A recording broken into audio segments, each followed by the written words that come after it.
So Uber CEO Dara Khosrowshahi, my favorite friend, right, made nearly $20 million last year, up 63%. So he's giving himself a raise, 63% from 2020, right, in the middle of the pandemic. The money you bringing in, right, the money that you short, he gives himself a 63% raise. And at the same time, in the same period, enemy number two, another piece of trash, Tony West, the legal guy that's constantly finding ways of screwing over drivers. The Uber's top lawyer saw a pay dip, right? The one got 63% more. The other one got 40% less amid driver status fights. Okay, so the reason for chopping him, we have to go through all of these driver status fights, costs a lot of money to fight in California, 200 million. We got to chop your pay, enemy number two. But at the same time, you just saw it, right? I'm not making this up. There's the headlines. Uber CEO made nearly 20 million last year, up 63% from 2020. So let's start with this executive trash member first, right? It says as Uber, well, let's listen to it. Let's listen to it. Uber CEO made nearly $20 million last year, up 63% from 2020. By Levi Sumagazi. March 29, 2022, 8:16 a.m. Eastern Time. As Uber Technologies Incorporated continues to recover from the effects of the coronavirus pandemic, its CEO saw his total compensation rise 63% year-over-year in 2021, though it was still down 53% from his total in 2019 before the pandemic. Uber Chief Executive Dara Khosrowshahi took home $19.9 million in 2021, compared with $12.2 million the previous year and $42.4 million the year before that, the company said in its proxy filed with the Securities and Exchange Commission on Monday. His compensation last year included his $1 million base salary, more than $16 million worth of stock awards, $2.4 million of what the company called non-incentive equity plan compensation instead of a bonus, and more than $507,000 in all other compensation. That other compensation included more than $400,000 for the CEO's security and personal safety costs. According to the filing, Khosrowshahi's pay was higher in 2021 because in 2020 he waived his salary from May to December due to the pandemic, saw an increase in his equity grants, and implemented some 3-year goals associated with his performance-based restricted stock. Implements his own performance goals. Besides contributing to the company's goals of reaching positive EBITDA, earnings before interest, taxes, depreciation, and amortization, in 2021 and growing revenue, the company said in its filing that the CEO's achievements included making regulatory progress in the form of continuing to advance Uber's vision of IC+, which is what the company is calling the Independent Contractor Plus model that it wants to expand to everywhere it operates. See Uber Brands Geek Company's efforts to reshape labor laws as IC+. As Uber continues to face pressure on its business model, IC+, which involves providing some benefits to its drivers and couriers, allows it to continue to avoid classifying them as employees. Khosrowshahi and other executives also got credit for the company's implementation of Proposition 22 in California, which was deemed unenforceable by a court decision that the company is appealing, implementing IC+ in Greece and the classification of drivers in the UK as workers, which has similarities to the IC+ model. The CEO-to-employee pay ratio, which the company disclosed as required by law, was 244:1. The annual median pay for Uber's 22,400 employees worldwide was $81,825. For the other Uber executives listed in the proxy, their 2021 compensation totals were: Nelson Chai, Chief Financial Officer, $6.8 million, down another from piece of trash, Nelson Chai. in 2020. Jill Hazelbaker, Senior Vice President of Marketing and Public Affairs, $7.9 million, down from $12.6 million in 2020. Tony West, Chief Legal Officer, $7.4 million, down from $12.3 million in 2020. Nikki Krishnamurti, Chief People Officer, $10.7 million, up from $5.2 million in 2020. The company's annual general meeting is scheduled.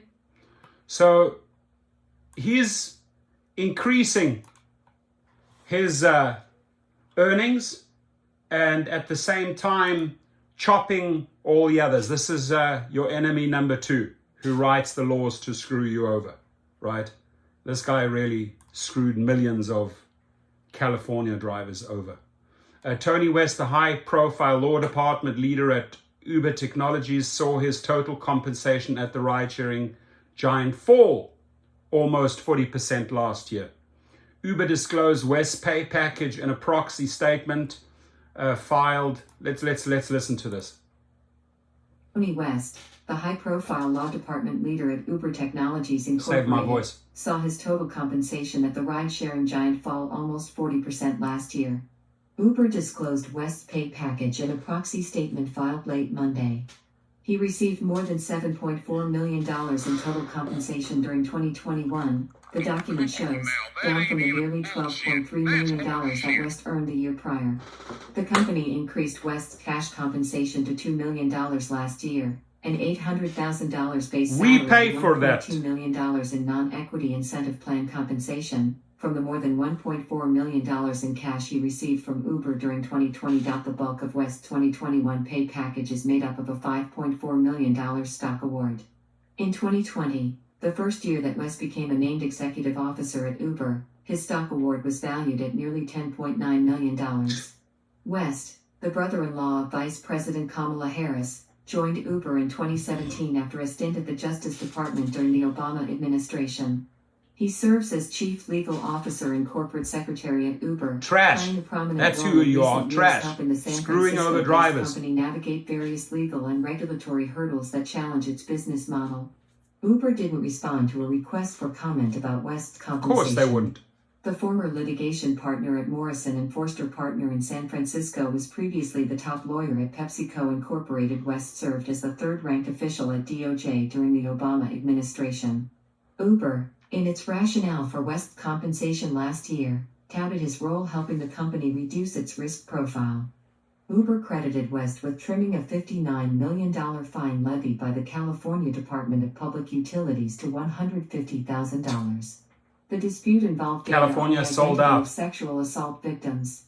Gig worker debate. West consistently engaged with state attorneys general and other regulators to prevent or mitigate regulatory action, Uber said in its proxy. He was also instrumental in advancing Uber's vision for IC+. Right, he was instrumental, an so we acronym chopped for his salary Independent 40%. Contractor Plus, which seeks to build on the company's successful effort in California to classify drivers as independent contractors. Uber and other gig economy companies have championed that model in the U.S. and abroad. The Biden administration last year nixed a Labor Department rule that would have made it easier for businesses to treat workers as independent contractors, rather than employees. The worker classification debate continues in states across the country, as well as in other jurisdictions abroad where Uber operates. West helped implement independent contractor status in Greece, while also moving to treat Uber's UK drivers as employees after losing a legal battle on classification. The company also credited West with leading initiatives to enhance cybersecurity protocols, guard against corruption, improve processes for hiring drivers and couriers, and support pay equity across gender and racial demographics. Bloomberg News reported earlier this year on Uber's plans to accelerate the sale of its stake in a taxi joint venture with Yandex NV, a Russian internet search company, due to the war in Ukraine. West worked on a deal worth up to $3 billion last year that will see Yandex acquire Uber's food technology, delivery, and self-driving assets in that joint venture, per its proxy, and helped Uber monetize its stake in Chinese ride-sharing leader Didi Global Incorporated, which went public last year after forcing Uber out of the country. West currently owns nearly $7.3 million in Uber stock, according to Bloomberg data. Securities filings show that within the past year West has sold off more than $2.6 million in company stock. Mind-boggling, right? And guess who's paying for all of that? We are, the drivers. We bringing in the drivers, driving 24/7 to fill their pockets. Here you have enemy number 2, enemy number 1. One gives himself a 63% raise, the other one chops it. He chops it for him 40%. Say no more. Spoilt, rich little bastards don't do anything. Just trash. Trash leaders doing trash things, destroying drivers' lives. Let's fight back hard. The next protest, this is going to be a protest, is going to be convoys in all cities. I'll be announcing that in the next video. Be safe.